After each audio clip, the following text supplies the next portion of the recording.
ligament, sacrospinous ligament. The sacrospinous ligament, the position is anterior to the sacrotuberous ligament. If I want to show you the sacrospinous ligament, I should remove the sacrotuberous ligament. So please remember the position of these two ligaments compared to each other. Which of them is near the skin? Which of them is superficial? Sacrotuberous. Which of them is deeper? Sacrospinous. The sacrotuberous is visible here. To be able to show you the sacrospinous, I should remove the sacrotuberous. So I will be able to show you a triangle ligament that the position is anterior to sacrotuberous and the name is sacrospinous ligament. Later, about the sacrospinous ligament, I'm going to speak more. Another ligament in the pelvic cavity is visible here. If you notice, you are able to find another ligament. The name of this ligament is iliolumbar. The name of this ligament is iliolumbar. If you notice to iliolumbar ligament superiorly, normally, it is going to attach to transverse process of L5. Sometimes we have some connection to the transverse process of L4, but normally transverse process of L5.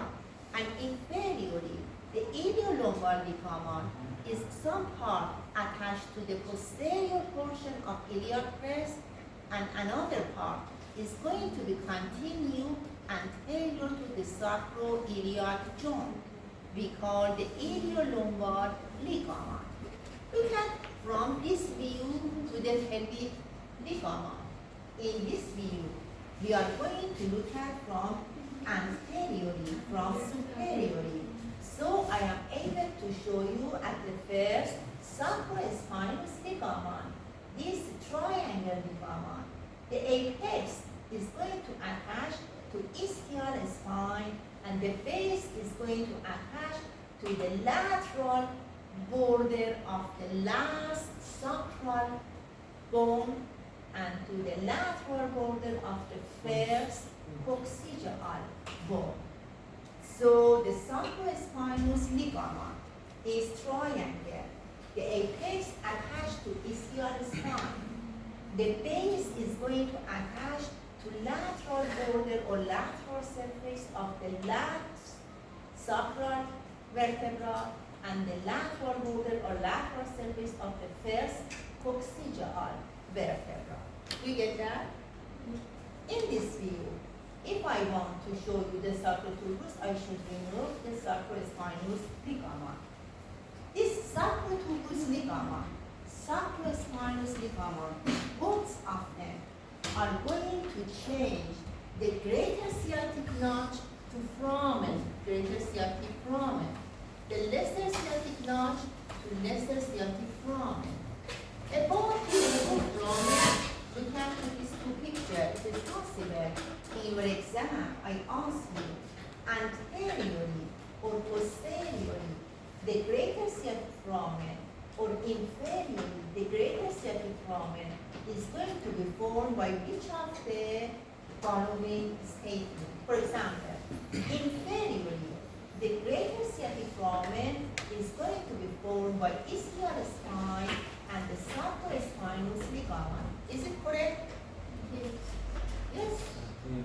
About the small cardiac, the small sciatic or the lesser sciatic foramen, superiorly it is going to be formed by ischial spine and sacrospinous ligament. Posteriorly, for both of these greater and lesser sciatic foramen, posteriorly both of them are going to be formed by the sacrotuberous ligament. Is it correct? Yes. So in your exam, it is possible I ask you some question about the border or boundary of this greater sciatic foramen and lesser sciatic foramen. Anteriorly, the bones are going to participate. Posteriorly, the ligament, which ligament? Sacrotuberous. about the greater sciatic foramen, inferiorly the ischial spine, and the sacrospinous about the lesser sciatic, the superior border, the ischial spine and sacrospinous ligament. Now, please look at the picture. Every time you have time, it is going to help you to remain in your mind. So in each of the exam, you are going to remember the picture and you are able to answer to all of the questions. Okay? In anatomy, the picture are very useful and helpful. In this picture, in lithotomy position, what is the lithotomy position?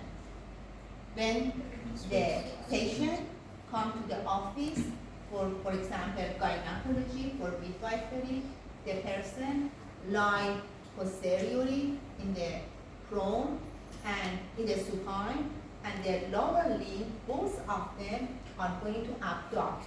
So you are going to look at to the inferior aperture, to inferior opening or outlet of the pelvic cavity.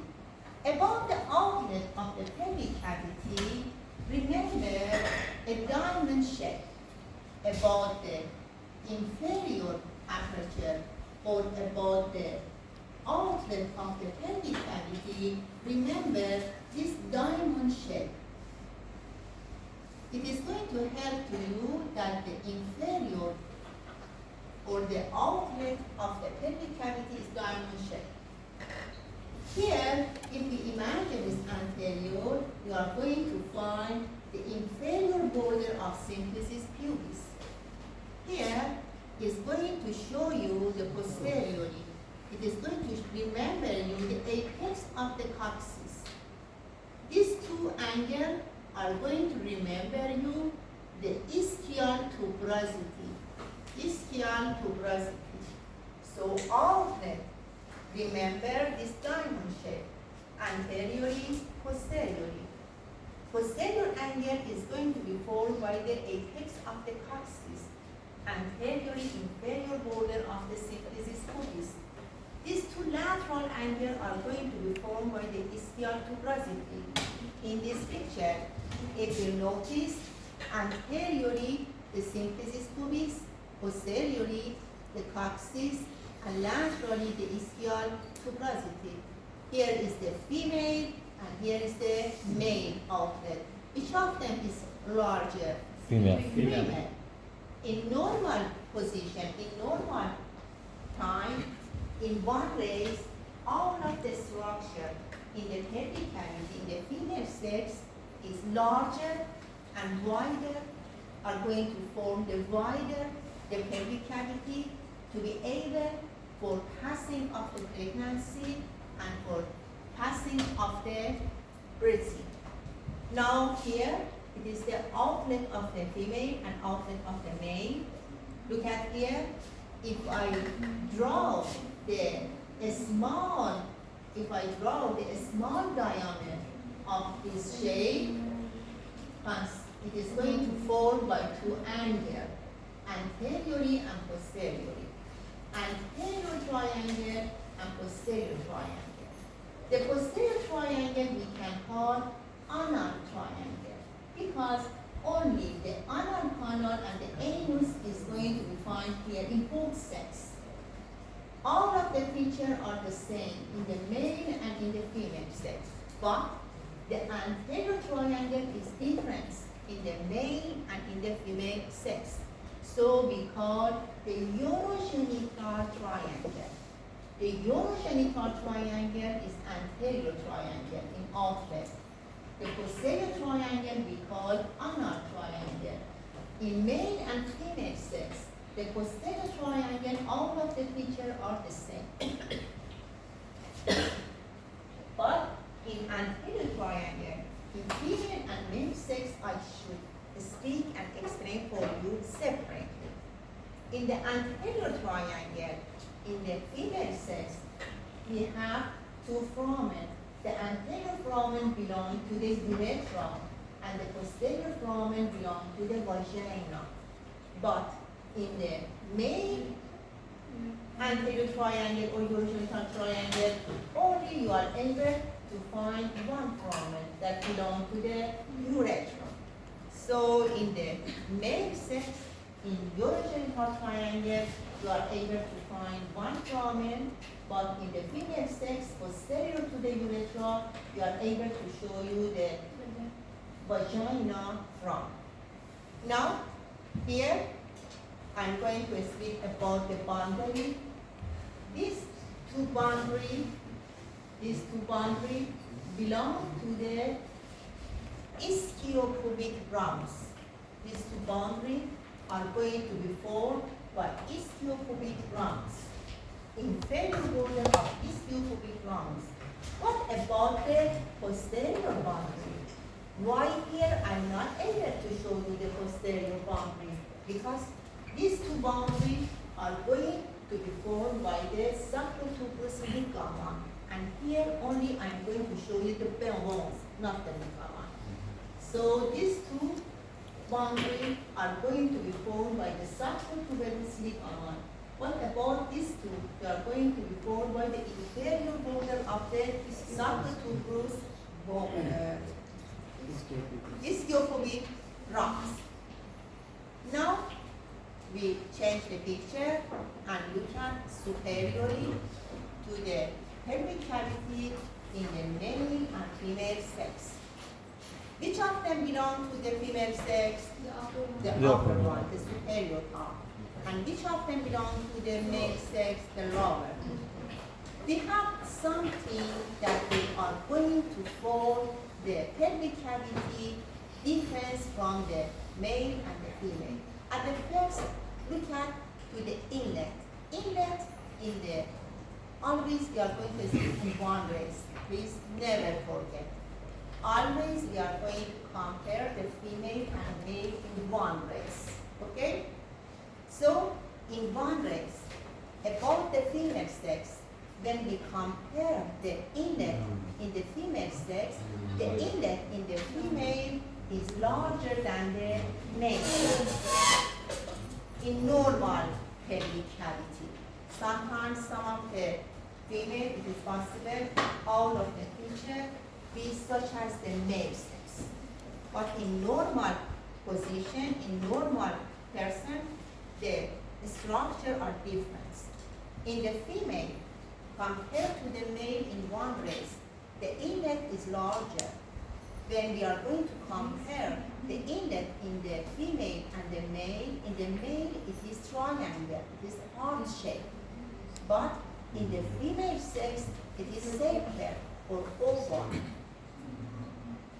When we compare the male and female sex, we can find that secrum, you know the secrum.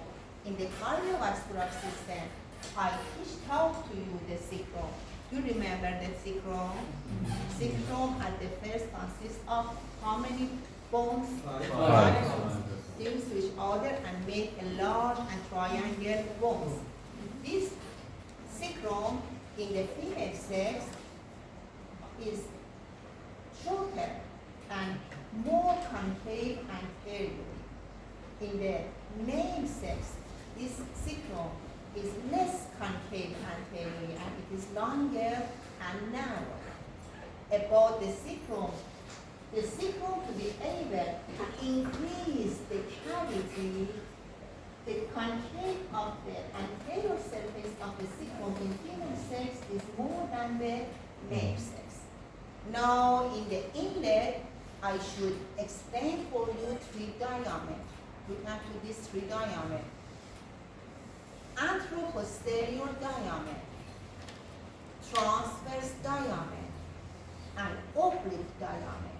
So these three diameters in the inlet is important. What is the anteroposterior diameter? If I explain for you the secrum, if you remember the secrum consists of 5 bones. Secrum consists of 5 bones. Which surface of the secrum is visible here? Posterior. These 5 sacral vertebrae fuse to each other, so posteriorly make for us 5 5 sacral crests. One of them is single in the median. We call median sacral crest. Here, median sacral crest. What do you think? Which structure fuse to each other? Spinous process. If you look at the median sacral crest, inferiorly, the last, the 5th sacral vertebra, the lamina, and so the spinous process disappear. So inferior to median sacral crest, we are able to show you the sacral hiatus. This sacral hiatus is going to remember you that about the S5 or last sacral vertebra, the lamina and the spinous process disappear. We call the sacral hiatus. And these two boundaries we call the sacral horn or sacral horn. So the median sacral crest, it is a single crest. In each side of the median sacral crest, we have medial sacral crest. Which structure join to each other and make the medial sacral crest? The superior and inferior articular process make the medial sacral crest. This medial sacral crest is going to be found medial to the dorsal sacral foramen. Lateral to dorsal sacral foramen, we are able in each side show you the lateral sacral crest, the transverse process of these 5 sacral vertebrae join to each other and make the lateral sacral crest. So median, medial, lateral sacral crest. Now look at to the last sacral vertebra. It is going to make joint with the first coccygeal vertebra. How many coccygeal vertebra we have normally? 4. These 4 join to each other and make one coccygeal bone. Only the first one is large and it is going to grow. The other one are going to get smaller. About the first coccygeal bone, the superior articular process is going to form for us the coccygeal horn or coccygeal horn. Now look at to the dorsal sacral foramen. How many pair of dorsal sacral foramen are visible here? 4. How many sacral spinal nerve we have? 8. 4 on each side. S1 coming out here, S2, S3, S4, S5, and the last spinal nerve are leaving the sacral canal from the sacral hiatus. Now, if I change the picture and look at the sacrum anteriorly, the first sacral bone is large, and the other are going to get smaller. What's the reason? Because the first one, it's connected to the pelvic bones, and the weight is going from it to the pelvic It's bones. responsible for the weight to go to the lower leg. The other sacral bones are not responsible, so they are going to get small. Now we have 5 sacral vertebrae. They fuse to each other and making 4 horizontal lines. That these 4 horizontal lines are going to remember you at the first. The sacrum consists of 5 segments. How many anterior sacral foramen are visible here? 4 pairs. And here, the sacrococcygeal joint is visible here. About the first sacral vertebra, look at to the first sacral vertebra. Look at to the body. Anterior border, here is the superior surface of the S1. The anterior border, the anterior margin of the body of the S1 project anteriorly, and we can call promontorium or promontory. Promontory or promontorium. This promontorium is a landmark in midwifery. In in gynecology. When you want to measure the diameter of the pelvic cavity, this promontorium is a landmark. From the vaginal canal, you can touch the promontorium. Later, I'm going to speak about how we measure the diameter of the pelvic cavity. Please look at the promontorium. Promontorium is anterior and superior border of the body that projects anteriorly in the sacrum, and it is a landmark. In here, lateral mass, this lateral part of the first sacral bone, we call the ala. This part we call the ala of the sacrum. And if I look at the sacrum from laterally, I will be able to show you the auricular surface. What is going to show you here? Sacralization. Sacralization is going to show you here. Normally, we have 4 pairs of the foramen, but if you find the sacralization, so the number of these foramen are going to increase. We call sacralization. Now, from lateral view of this, it is the coccyx. What is difference in the coccyx? You should know. In the coccyx, I am not able to show you the vertebral foramen. Coccyx, we are not able to show you vertebral foramen. So, the inferior part of this, the inferior part of the vertebral canal, the inferior part of the vertebral or sacral canal is hiatus of the sacral.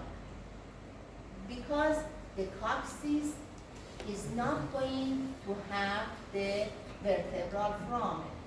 In this picture, from lateral view, you are going to look at the sacrum. The auricular surface is visible here. Do you remember the sacroiliac joint? Yes. The same, the homologue of this auricular surface in the sacrum I show you in the ilium. Do you remember I made the sacroiliac joint? They are such as each other, and they are going to form the sacroiliac joint. Now, we come back here to be able to speak more about the pelvic cavity. In these 2 pictures, you are going to look at how to measure the intrapubic angle. This intrapubic angle here you find 80 to 85. In some rays it is possible it be wider until 90. But normally you can imagine 80 to 85. The subpubic angle in some of the rays compared to the female is smaller. It is 50 to 60 degrees. To be able to remember the subpubic angle or intrapubic angle, remember the angle between the index and the middle finger here. Now, if I want to show you the intrapubic angle in the female sex, remember the angle between the pollicis and the index. This is larger than this. It is male sex, and here is going to remember you female sex. The bones in the male sex is heavier in one race compared to the female sex. The inlet in the female sex is oval or circle. In the male sex, this is triangle or heart shape. You can imagine that the pubic crest is wider in female sex compared to the pubic crest in the male sex. Another item that helps you to remember the difference between the male and female, look at this picture. We can divide the form and shape of the pelvic cavity in 4 groups. 3 of them are visible here. Normally, in the female sex, the item and all of the feature is visible here. we call gynecoid. Gynecoid means all of the feature is normal. Look at to the inlet, it is circle or oval. Look at to the intrapubic angle, it is wider. Look at to the outlet, it is wider. And another item that help to you to remember this bone belong to the female sex or male sex, you can compare the size of the greater sciatic notch. The greater sciatic notch in the female sex is about 70 degrees, but in the male sex, the greater sciatic notch is smaller. It is about 50 degrees. In some of the female, it is possible all of the feature, all of the items be such as the male sex. This is the android. Android means all of the features belong to the male sex. Look at to the inlet, it is heart-shaped, triangle. Look at to the intrapubic angle. Look at to the size and form of the outlet and the greater sciatic foramen or notch. In some of the people, in some of the female, it is possible the form and the shape of the pelvic cavity be such as this. We call anthropoid. We call anthropoid. Gynecoid, your gynecoid is all of the items going to be found in the normal female.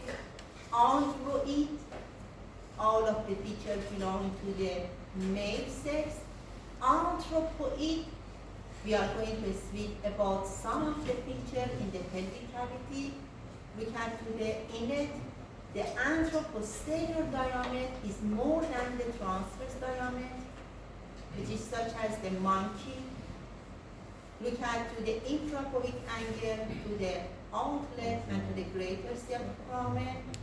In some of the people, it is possible the pelvic cavity be here. We call the platyploid. We call platyploid means the broad, the wide pelvic cavity. The transverse diameter of the inlet is more than anteroposterior, and it is going to change the other feature of the pelvic cavity. In gynecoid or gynecoid group, the delivery is going to be happen through the vaginal canal. In the other group, it is possible you should do the surgery. Okay? It is the In the last, huh? in the last. Last one, it is the platyploid. Okay, it's platyploid. Platyploid, 2% of the people, the pelvic bone is such as this, 2%. Okay? It is also between It depends. If all of the items is very large, no. But only if this and this difference, yes, it's possible you need to do surgery. And you should know, I told you in the last semester that the important period of our life is during the pregnancy, okay? During the fertile period. Always you are going to be mother and father in the future. Always we think that when we are going to have the baby, okay, after the delivery I'm going to care and support from the baby very good. But you should know, during this 9 months of the pregnancy, fertile period is so important because all of the structure, all of the organs are going to be formed. For example, if the mother has the deficiency of the calcium, phosphorus, it is possible the size, the form of the bones change, okay? And in the female sex, at the future, a normal delivery change to the abnormal delivery. So the nutrition, all the things about the relaxation of the mother, about the drug that the mother is going to use, all of them are going to change everything in the baby. Now here, we are going to look at the schematic picture. In this schematic picture, in this surgical section, you are going to look at the sacrum. Here is the inlet, and here is the outlet. If you imagine the outlet with the horizontal plane, here we have an angle. Normally, this angle is about 10 to 15 degrees. And normally, with the horizontal plane, the superior, the anteroposterior from the superior or inlet of the pelvic cavity is about 50 to 60 degrees. Means the inlet and the outlet has going to make angle to the horizontal plane. Means the pelvic cavity in your body is not such as this inlet outlet. It is such as this. Okay? Rotate. Inlet, outlet. Means when the baby is passing, it is not going from the inlet to the outlet. It is passing from the inlet, go to the pelvic cavity, then access to the outlet. Now to be able to explain for you, here is the true pelvic cavity between the inlet and outlet. Normally, the urinary bladder in the female sex, the uterus and the ovary, in both sexes, the rectum is going to be found in posterior part of this small pelvic cavity. Now, look at here. We need to measure the anteroposterior diameter in the inlet and outlet. How we measure? It is important. It is possible in your exam, I ask you some question about the measure of the diameter in the pelvic cavity. Look at these two pictures.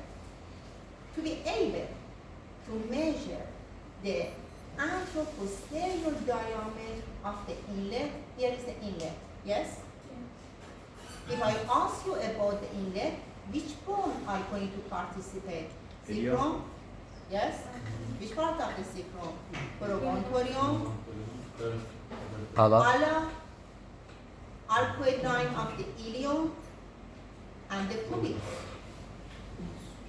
Are you able to find the ischium here? No. No. So in the inlet, the ischium is not going to participate. The sacrum, ilium, and the pubis. Which part of the pubis? The pectineal line, pubic tubercle, and pubic crest. Okay? Now, in your book, you find the pubic crest, the pectineal line, the arcuate line, pubic crest, pectineal line, arcuate line. These three portions in each line form for us the terminal line.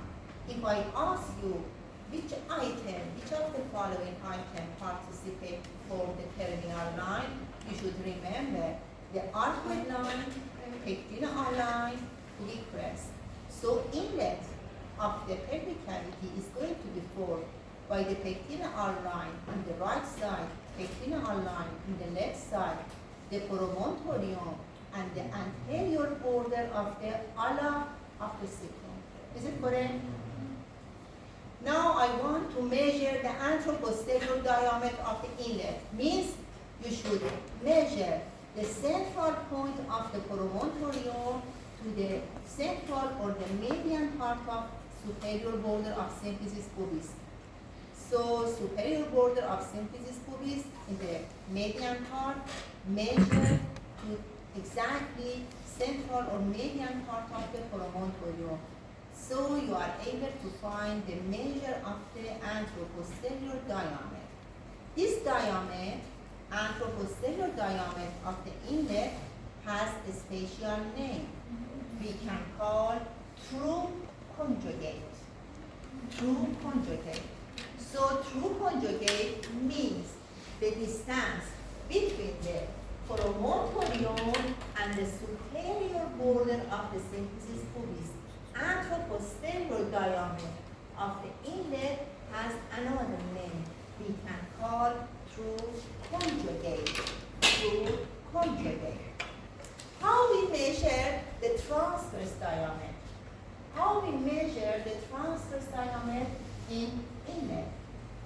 You can measure the median part of the arcuate line from left side to median part of the arcuate line from the right side. So you are able to find the transverse diameter of the inlet. How you measure the oblique diameter of the inlet? You should measure the sacroiliac joint to the iliopubic eminence. Where is the iliopubic eminence? It is an eminence between the pubis and ilium. We call iliopubic eminence.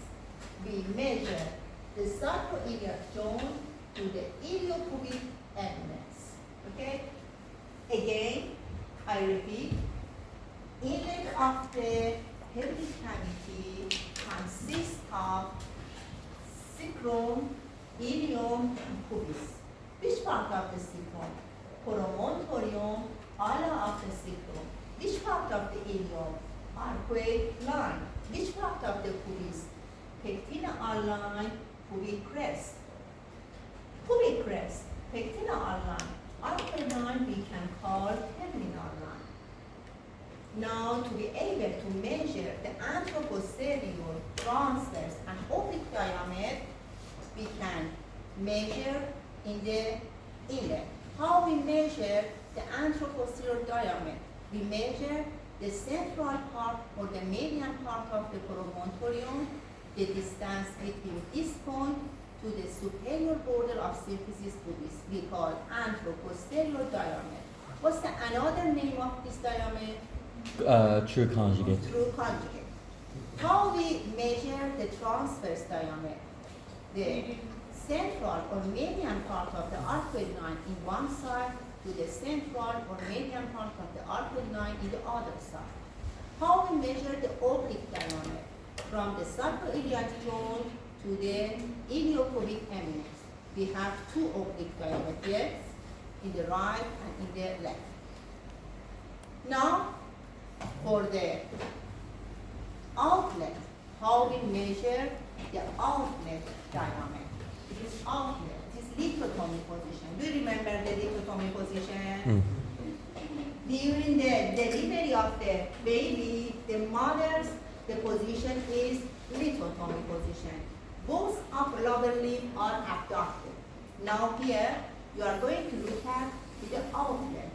In the outlet, how we measure the anteroposterior diameter. Remember here, how we measure the anteroposterior diameter, the distance between the inferior border of the symphysis pubis and the apex of the coccyx. This is anteroposterior diameter of the outlet. How we measure the transverse diameter, the distance between the ischial tuberosity from one side to the ischial tuberosity to the other side. How we measure the oblique diameter? We measure the median part of the ischiopubic ramus to the Sacroiliac joint. sacrotuberous ligament, the median part. This side or this side. Now, it is easy, but normally during the pregnancy, you are not able to do the radiography. Yes? Why? Because of the child, and this will hurt him. Yes, because in radiography during the pregnancy, it is going to make problem for the baby. So you should not do the radiography. You can use another item. Look at here. During the pregnancy, the specialist, the doctor, wanted to have the anteroposterior diameter of the pelvic cavity. Through the vaginal canal, this picture, through the vaginal canal, if the doctor put the index and the median finger inside of the vaginal canal. Look at the picture. The tip of this finger is going to palpate the promontorium. Here is the sacrum, and here is the promontorium. The doctor, the specialist, is going to feel the promontorium here. Now, here is the symphysis pubis. You can sign here. It is possible in 1%. Sign here, it is possible. Sign here, it is difference between the person. After that, the patient, the doctor is able to measure this item, these 2 points from each other. It is between the promontorium and inferior border of symphysis pubis. We can put this picture. Through the vaginal canal, the doctor is going to find the measure between the promontorium and inferior border of symphysis pubis. Is it the true conjugate? Is it true conjugate? No. The inferior border of symphysis pubis and promontorium? No. No. But during the vaginal canal, the doctor is going to find the distance between the promontorium and inferior border of symphysis pubis. To be able to change this distance to the true conjugate, for example, if you find the 13 centimeter or 11 centimeter or 12 centimeter, you should minus the height of the symphysis pubis. It is about 1.5. If you minus from, for example, 13 centimeter, 1.5, you will be able to find the true conjugate. So, through the vaginal canal, the doctor, the specialist, find the diagonal of the conjugate. To be able to change the diagonal of the conjugate to true conjugate, from this, you should minus the height of the symphysis pubis. The height of the symphysis pubis is around 1.5 centimeters. Okay? So through the vaginal canal, the specialists find the conjugate diagonal. But we need the true conjugate. To be able to change the conjugate diagonal to true conjugate, we should minus the height of the symphysis pubis. Do you get that? Yes. And in your body, to be able to imagine the position of the pelvic bone, look at this picture. It is a coronal section, okay? It is a coronal section. Imagine this is the coronal section. Now, imagine here is the anterior superior iliac spine, and here is the pubic tubercle. Imagine one hip, anterior superior iliac spine, and here is the pubic tubercle, and here is the coronal plane. If I imagine that in my body it is here, so it will be correct. Look at here. If I want the coronal section, it normally should pass through both of them. It is a coronal section. Normally, the anterior superior iliac spine and the pubic tubercle in a normal position of the pelvic cavity is going to detach this coronal section. Means they are going to touch this coronal section. But if I imagine that the pelvic cavity is such as this in my body, only the coronal section is going to touch the anterior superior iliac spine or the pubic tubercle. But normally, we have a rotation, and both of them are going to touch this coronal section. Means in your body, the superior aperture and inferior aperture are going to make an angle between each other. Not here. No? It is the pelvic hip bone in the right side, hip bone in the left side. Imagine, here is the anterior superior iliac spine, and here is the pubic tubercle. of them, such as this, be in my body, in coronal section, only one of them is going to touch. But you should know in my body it rotates. So the coronal section is going to be in touch with both of them. Means both of them in my body is such as this, not this. Now you understand?